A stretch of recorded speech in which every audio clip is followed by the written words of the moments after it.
Given that v is equal to pi h squared times r minus h divided by 5, express r in terms of v, h, and pi.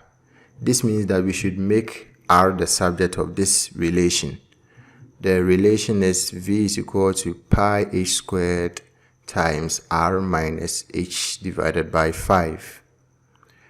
We want to make r the subject, so I'll make sure that the term containing r stands on one side of the equation.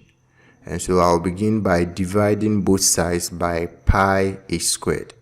So I'll divide the left hand side by pi h squared and the right hand side by pi h squared. When you do that, you can see that pi h squared and pi h squared cancels each other out. And so you have v divided by pi h squared is equal to r minus h divided by 5. We want to make r the subject, so I will send h divided by 5 to the left hand side. And when I do that, we are going to have v divided by pi h squared plus h divided by 5 is equal to r.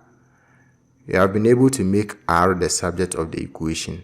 R is equal to v divided by pi h squared plus h divided by 5.